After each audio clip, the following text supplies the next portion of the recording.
way by Arab extremists. You are absolutely correct. The first date, the Arab peace accords, were seen as a major defeat for Arab nationalists and people who would like to see Israel either destroyed or marginalized, or who wanted to break the links between Israel and the United States, seen as its big main foreign military backer.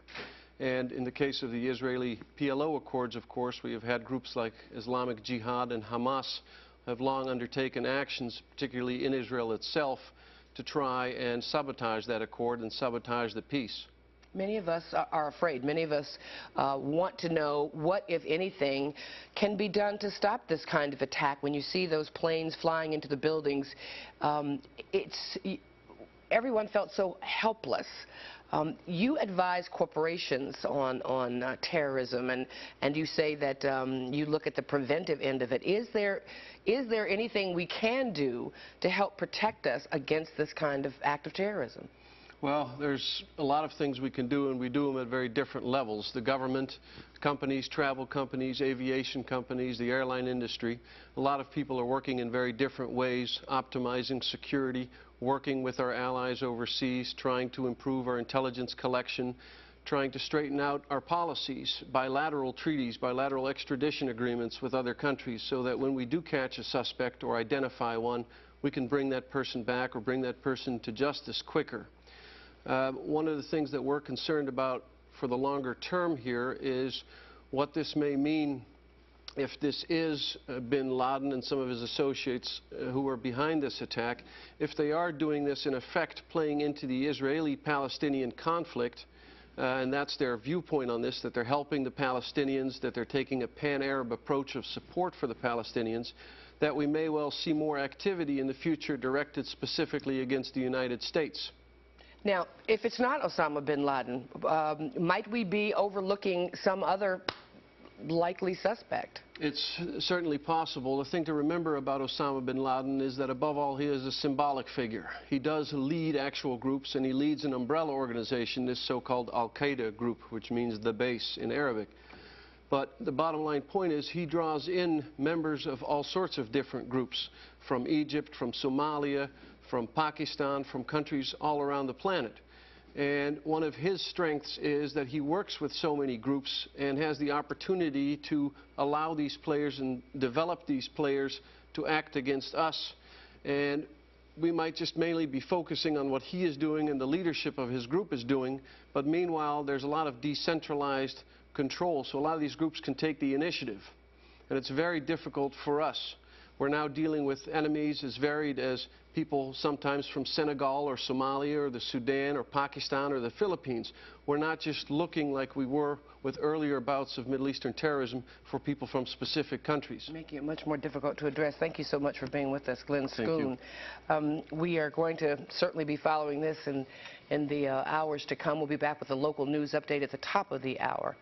We were going to rejoin network programming now. Know that if there ever were time to avoid retaliation and do something cooperatively with Osama bin Laden, that moment is now. Tom? All right, thanks very much, NBC's Andrea Mitchell. As we continue to watch the situation in Boston, we're beginning to get more names that are being released by the airlines, but the news continues not to be good out of the World Trade Center area, where they continue to search for bodies and for people who may still be alive.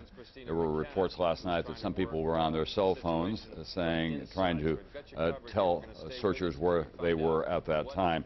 Some better news, however, in Washington today in terms of the death toll at the Pentagon. At one point last night, we were told that as many as 800, mostly military personnel, had been killed when the airliner was driven into the side of the Pentagon yesterday morning, shortly after the attack on the World Trade Center. NBC's Jim Miklaszewski is there for us again today. Jim, what is the latest on the count there? Well, Tom, according to Pentagon officials, the latest death toll here at the Pentagon appears to be just over 100. Some 40 to 50 Army personnel, both military and civilian. Some 40 to 50 Army or Navy, again, civilian and military, and approximately 7 defense intelligence employees, all civilians, according to officials here in the Pentagon.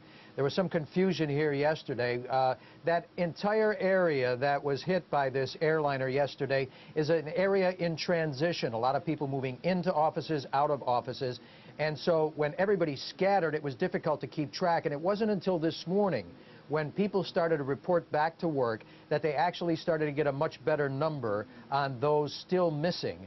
And they've narrowed it down to approximately 100 or 107 they hope, anyway, at the maximum. But they say that it will take at least a week before rescue workers and recovery operations can really be concluded in that region, because the area is still so unstable. It's a danger to rescue workers, and because some fires continue to burn there. In fact, a short time ago, Tom, they put out an alert and were ready to evacuate the entire building because a hot spot had occurred in the roof above us, but then they got that contained, and they decided we could stay. But very unstable in that entire section, so it's going to be some time before we get any kind of exact casualty count out of there. But we are told that notification of next of kin has already begun, and perhaps Secretary Rumsfeld himself will talk to us later this afternoon to give us that information. Tom? All right, thanks, NBC's Jim Miklaszewski. We have on the telephone now our Justice Department correspondent, Pete Williams, who was in the backcountry of the American West when all of this happened. He's now in Denver, and he's been working the telephones. He did report to us that material witness warrants have been issued. They're beginning to pick up people who refuse to cooperate with investigators. Pete, you expect that we're going to see more incidents like the one that we're witnessing right now in Boston? Yes, Tom. Federal law enforcement officials say we're going to see a lot of this in the coming days. People taken into custody, anyone who has any potential connection with the suspected terrorists, for whom the authorities wish to keep track of, and they may want to ask them additional questions. Anyone who isn't completely cooperative with agents will probably be arrested on material witness warrants. We saw a lot of this similar kind of thing, although certainly not on this scale, in the days and weeks leading up to the millennium, when after the Ahmed Rissam came across the border with a car full of explosives, and immediately the FBI and other law enforcement officials began to try to figure out how extensive this potential terrorist network was. And they were making these material witness warrants all over the country, knocking on doors, going up alleys into apartments all over the country, and we're going to be seeing this probably on a much bigger scale in the coming days, authorities say. Now, they caution us to say that even as they make these arrests, we shouldn't jump to the conclusion that these people necessarily are connected to the terror plot, that it could be they're simply people who are, for whatever reasons, not being cooperative. And it's possible, they say, that some of these people could ultimately be released if it turns out they have no connection. So they caution us to not jump to any conclusions as we watch these arrests being made. All right, Pete Williams in Denver, what else can you tell us about the nature of the investigation? Is this going on not just in this country but around the world as well? Are they asking international authorities to cooperate with us?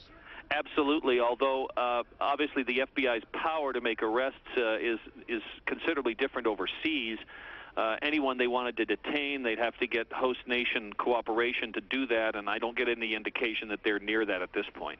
But we do have many outposts overseas. That was established under Louis Freeh, who did have this grave concern about an international network of terrorism directed at this country. That's right. We heard John Ashcroft yesterday afternoon, the Attorney General, use that somewhat unfamiliar term, legats, that the FBI has around the country. That's short for legal attachés, FBI agents assigned to American embassies in major cities around the world. And he already indicated last night that they're very actively going after chasing leads in their cities as well. All right, thanks very much, NBC's Pete Williams. Let's go to Boston now, and one of our crack investigative reporters, Chris Hansen of Dateline NBC. Boston, of course, is ground zero for this investigation because 2 of the planes were taken from there. Chris? Absolutely, Tom. Good afternoon. The scene that you've been watching at the Copley Plaza Hotel in Boston has been repeated to a lesser degree all over town today. from talking to investigative sources in and around the airport here, FBI agents and state police have been interviewing cab drivers who may or may not have knowledge of the people involved in this. They've been talking to baggage handlers who are familiar with perhaps some of the subjects. And federal investigators are confirming that they do believe that there is an actual terrorist cell here in the Boston area with direct links to Osama bin Laden, and that's part of what's made this such an aggressive investigation today, such a fast-moving investigation today. Officially, FBI agents here are not saying much. They're saying that the word is going to come out of Washington, but we can tell you that there are literally hundreds of investigators here at the airport talking to virtually every human being that had anything to do with the flights that took off and ultimately smashed into the World Trade Center, Tom. Okay, NBC's Chris Hansen, who is at Logan Airport in Boston. Chris, just tell us, as a matter of other interest, of course, what happened to airport security there today?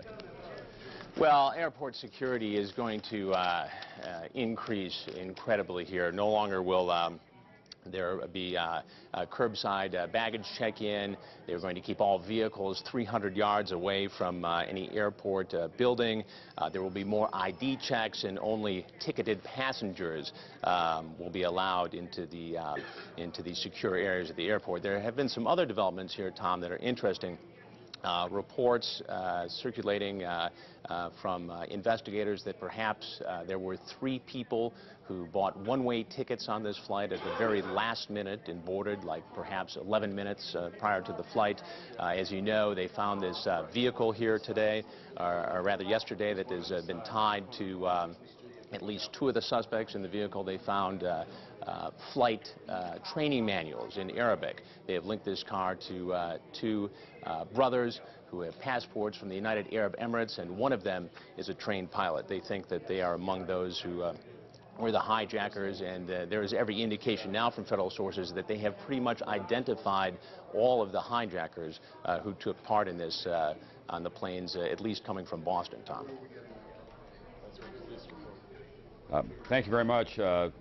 Dateline's Chris Hansen. Now, our affiliate, WHDH in Boston, has reported that one person was wounded in this hotel incident, whatever it was. We just know that there was a massive show of law enforcement there. There was a van parked outside. It has since departed the hotel, but we don't know what went on inside. Again, our affiliate there is saying that they have a report that one person was wounded. We'll try to get that sorted out to you. There are names now attached to these hijackings, and 2 of them, Mohammed Atta and Marwan El-Shahi, that's S-H-E-H-H-I, that they took some pilot training when they were in Florida, and the pilot examiner who certified them said his records show that they were certified in November and December of the year 2000. He's still sorting out which man was certified first. They were certified in a Piper Seneca, which is a piston engine. It's a small airplane, obviously. Experienced pilots on this plane say that if you do not have to land or take off a Boeing 757 or a 767, you would likely be able to fly one of those jets after being certified in the Piper Seneca. Once those big airliners are airborne, it is not all that difficult to maneuver them, and obviously the terrorists were at the control yesterday, at the controls of those 2 planes that flew into the World Trade Center and at the Pentagon, and we don't know what happened to the plane that went down just outside of Philadelphia. Let's go to NBC's Ann Curry now, who is in Lower Manhattan, where the search and rescue efforts continue underway. Ann? As you know, Tom, it is an intense search and rescue effort. I've been down here all morning, and earlier we were taken down to Ground Zero, right at Vesey and West, which is just right in front of the World Trade Center building number 1. And we saw the collateral damage is intense. Number 1, building number 1 is just a couple stories, maybe even just 1 or 2 stories still standing, and behind it you can see the wreckage of building number 2. Off to the side, building number 7, as you know, is down. It was still smoking as of early this morning, and there is still some smoke coming out of it, although some of that may be simply smoldering smoke. It's gone on and off again, the fire there. And then also, we should probably tell you from having been on the scene that the collateral damage is intense. The customs building, which is building number 6, has been severely impacted. There are buildings all around that have been severely impacted. In fact, one nearby building had a gaping hole about 3 stories high. Also, windows blown out a block and a half away. So there's been a lot of intense damage down here. Also, we should probably tell you that the rescuers are searching, doing the best they can in finding everybody. They brought in cranes, all kinds of heavy equipment. In addition, however, they also have robotics. Robot machines. We hear some planes going overhead. I know they're police helicopters. That sounded like a military jet, military jets have been flying over this area, by the way, and the National Guard is on the scene.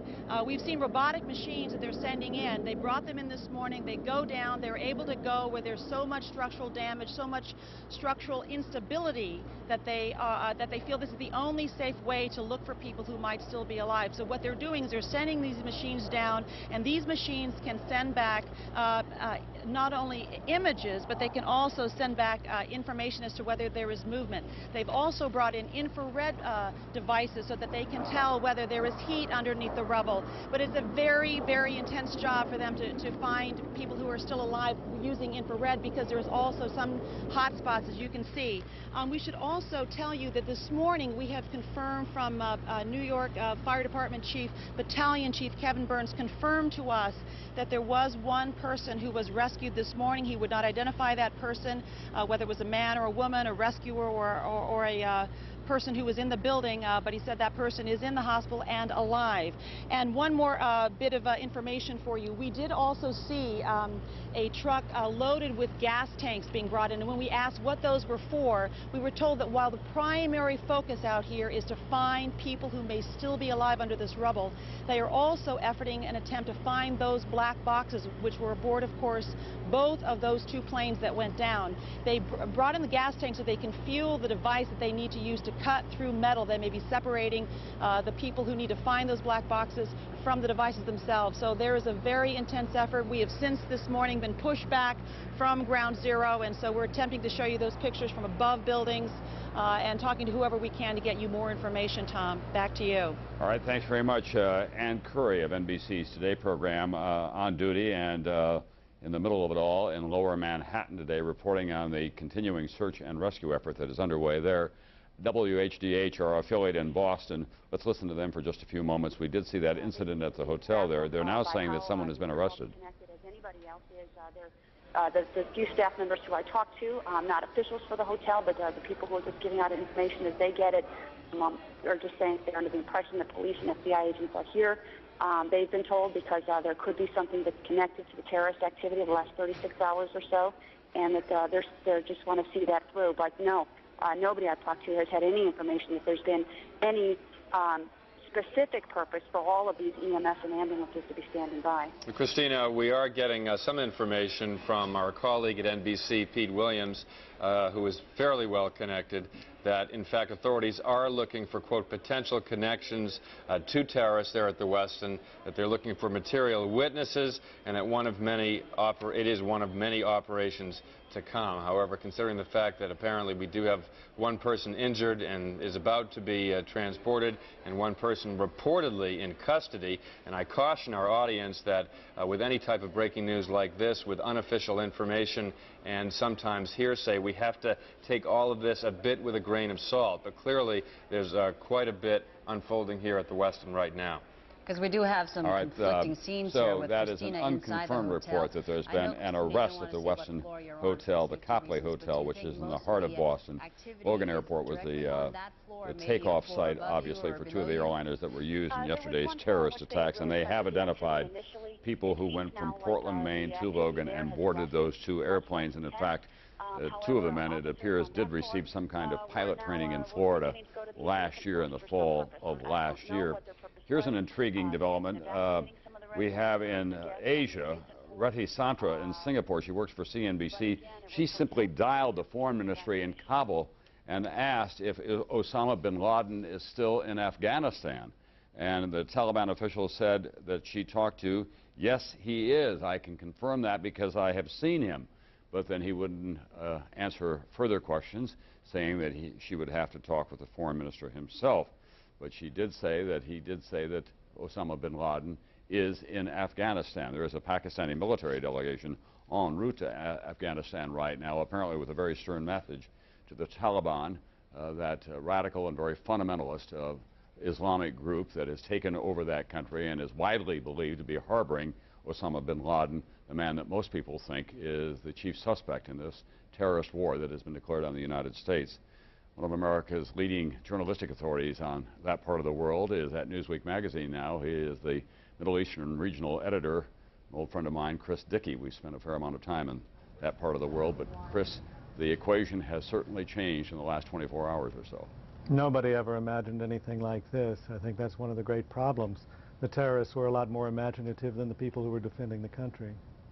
What do we know about Osama bin Laden's operation, the sophistication of it? Yesterday's very complex and, I dare say, in the darkest sense of the word, brilliantly executed terrorist attack against this country shows that he has a very wide reach.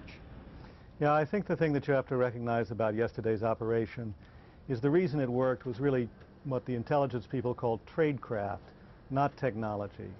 The technology was minimal, almost non-existent, razor blades, small knives. What made this operation a success from the terrorist point of view was intelligence gathering, surveillance, making a lot of very good judgments about where vulnerabilities were that security officials were not paying much attention to, and then exploiting those to the max. And that's why we had such a disaster yesterday. Chris, what about the reaction of the other Arab states? King Abdullah of Jordan has been on the air today saying that he condemned those small-scale celebrations in Palestine on the West Bank by the young Palestinians that upset so many Americans. But the rest of the Arab world, by and large, has been reasonably muted during all of this. Well, I think that you have to look at differences of opinion in the Arab world. A lot of Arabs resent American support for Israel. There's no doubt about that. But they also love America, and they love Americans. I think that a lot of the initial reaction was a reaction to the striking against the symbols of American power. But I think very quickly most Arabs, the vast majority of Arabs, decided that they really could not bear the idea of so many people being killed, so many innocents being killed. I think the reaction is going to be more and more emotional and more pro-American, in fact, in the Arab world. All right, thank you very much. Chris Dickey, who is the regional editor in the Middle East for Newsweek magazine. Thanks for sharing that with us, and we'll probably be talking to you again during the course of the next several days or so. Let's go back up to Boston now, and Dateline's Chris Hansen, who is there. There are any number of reports of some arrest or something going on in that city as law enforcement officers fan out across Boston, the home of Logan Airport, which was where two of those airliners were hijacked shortly after takeoff yesterday. Chris? Well, as you probably know, Tom, there are a lot of connections in this area to Osama bin Laden. As we mentioned before, investigators believe that there is a true terrorist cell here with connections. But there are also just a lot of other people in the community that the investigators want to talk to see if they have any knowledge of what was going on here. These things are never carried out by a handful of people. It takes a lot of people to get something like this off the ground. And I'll give you an example of some of the things that they're pursuing today. There are a number of cab drivers who investigators think have knowledge of perhaps what was going to take place here, as well as a number of potential airport employees. And one of the questions here is that apparently there were a number of airport identification badges missing, perhaps as many as 800 over the last year. Investigators want to know what happened to these, who used them, and if that played any role into the tragic occurrence that we saw yesterday. And Chris, there's that one intriguing report as well that when two of the men who are believed to have been part of this hijacking gang arrived at Logan Airport, they got into an argument with someone in the parking lot, and that man later called authorities when he heard two of the planes had been hijacked. Do you know anything about that?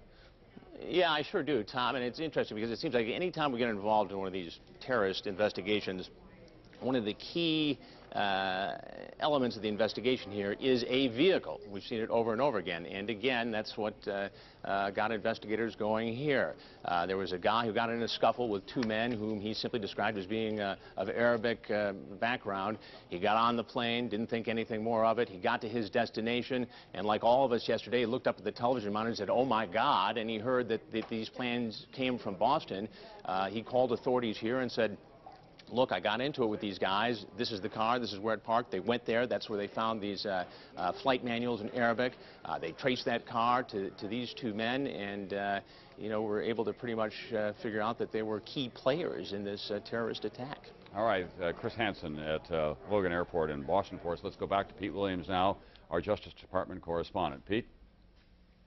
Well, Tom, a couple of things. First of all, just to follow up on what Chris Hansen said, federal law enforcement officials say the discovery of that car, the follow-up on evidence that was in it, they say, quote, looks very promising. So obviously, that is the biggest break so far in this case. They also tell us, and this may seem obvious at this point, but it just has to be said, that what is happening at that hotel in Boston is definitely related to the terrorism investigation. So it's certainly that we're watching.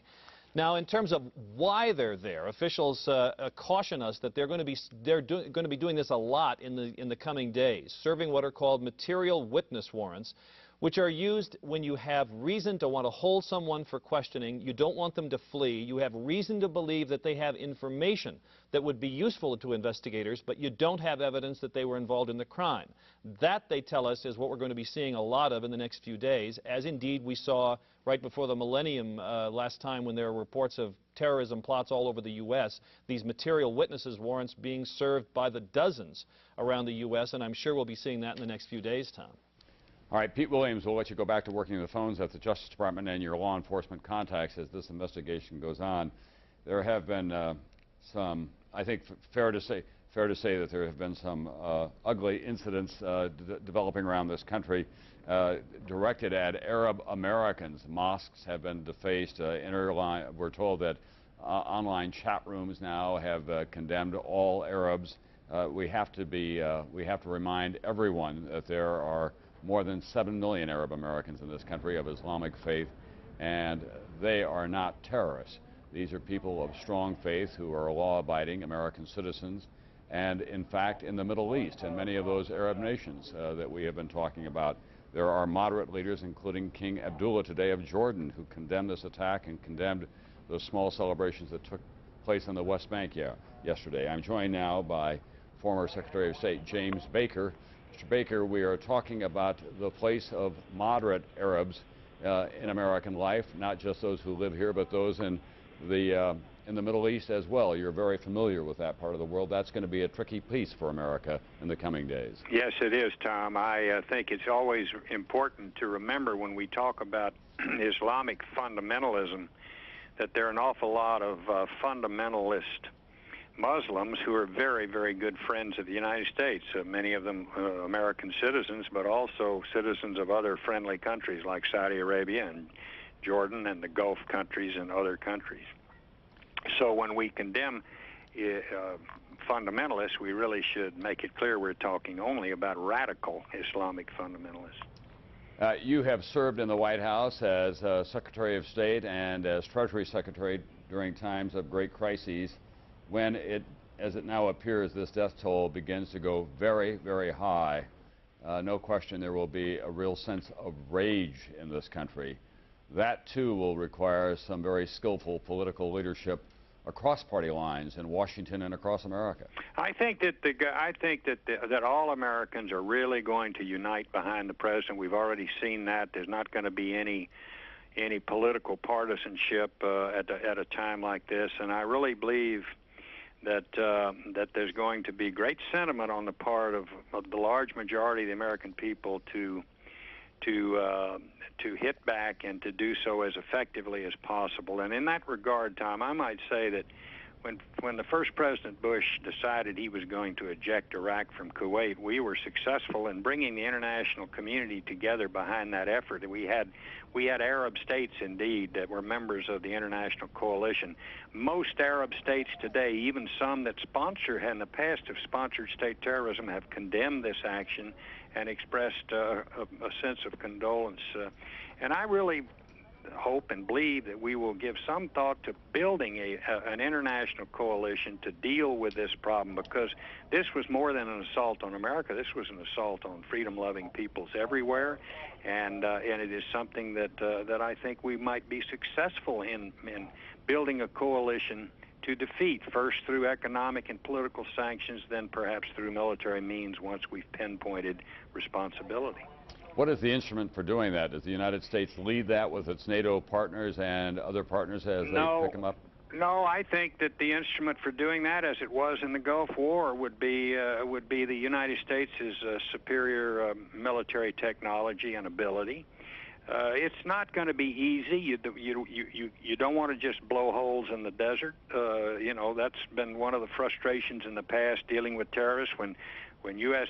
citizens were taken hostage in Lebanon and we were in office, we never had many good choices, because yes, we could hit them with missiles or airstrikes and that sort of thing. But by the time you do that, the terrorist action's taken place, the terrorists have fled, and you're just blowing holes in the desert. That's not a very good idea. I was very pleased to hear last night when President Bush said, we're not only going to hold responsible the people who actually did this and organized it, we're going to hold responsible those countries and peoples who harbor those people. And to my way of thinking, it wouldn't be a bad idea if indeed it turns out that Osama bin Laden was behind this. It wouldn't be a bad idea, in my view, to pick up the phone and call Kabul and say, okay, we want him in 48 hours, or we want him in a week, or whatever time period you put on it. That was successful. We set a deadline in the Gulf War. It worked. I would think we might want to give some consideration to doing the same thing today. All right. Thank you very much, former Secretary of State James Baker, who has been a wise counsel to a number of presidents with a very thoughtful and at the same time provocative suggestion that we simply pick up the phone, call Kabul and say we want Osama bin Laden, if he is identified as the ringleader and mastermind behind all this, in 48 hours, or else, because as the president warned, any country that harbored these terrorists would suffer punishment as well. One of our staffers at CNBC in Singapore dialed the foreign ministry in Kabul not so long ago, just today, and was told by a spokesperson there, yes, Osama bin Laden is in Afghanistan. That spokesperson saying, I have seen him. When and where, we cannot say, of course. NBC's Rahima Ellis is in lower Manhattan, as she was all day yesterday and at Ground Zero last night. Rahima, the news does not get much better from there. No, Tom, indeed it does not, but the hope continues here. I'm in an area right now, and from this point down, the effort here is focused on recovery and saving lives. Ironically, some of the rescuers have been in need of being rescued themselves. Hundreds of them, we are told, firefighters fear that hundreds of their own may be trapped inside the tangled debris, because those firefighters were in the area when some parts of the World Trade Center came crashing down. And in the midst of what seems like and looks like an impossible task, there have been reasons to hope. 2 Port Authority workers were pulled from the rubble last night alive, and early this morning, 5 firefighters were pulled from the debris and 1 was conscious. We don't know the conditions of those men at this hour. Hundreds of firefighters are literally working around the clock. I've been here all night long and watched them as they came through the area. Listen to what one firefighter from Staten Island told me about why he is here. Thank you. Did you want to come? Oh, of course, everybody does. Just to help. Civilians in there, volunteers, a lot of people helping. Everybody's doing their part. We're going to need everybody because it's going to take a long time. They are literally working around the clock. And I said to some of these rescue workers, how is it that you keep going? They said they are fatigued, but they are running on adrenaline. I also asked them, how can you prepare for something like this? One firefighter said to me, there's no way to prepare for it. You just come to this area and do the best that you can. Again, literally hundreds of firefighters from as far away as Rhode Island and across to Pennsylvania and everywhere in between have come here with a commitment to see this task through to the end. Although, as many of them have said to me, they have no idea, Tom, as to when they'll be going home. All right, Rahima Ellis in lower Manhattan, where the search and rescue effort continues, people volunteering They're having a hard time getting a lot of those firemen and emergency rescue workers, in fact, to go off shift to get some rest and to get some food and to come back at another time. This will be going on not just for the next 24 hours, but for the next several days. We're joined now by General Norman Schwarzkopf, who is the commander of the Allied forces in Operation Desert Storm. We just heard your old colleague, James Baker, the former Secretary of State, say that what we ought to do, if it is in fact Osama bin Laden, is pick up the phone, call Kabul, the capital of Afghanistan, say to the Taliban officials, we want him in 48 hours or else. Think that's a good idea? Not a bad idea if we know he's there. That's the secret. We've got to know he's there before we can do something like that. What I thought was very important, what Jim Baker said, though, was about our other friends in the area. I've got to tell you that I knew Prince Abdullah very, very well, and I consider him a very good friend of our country.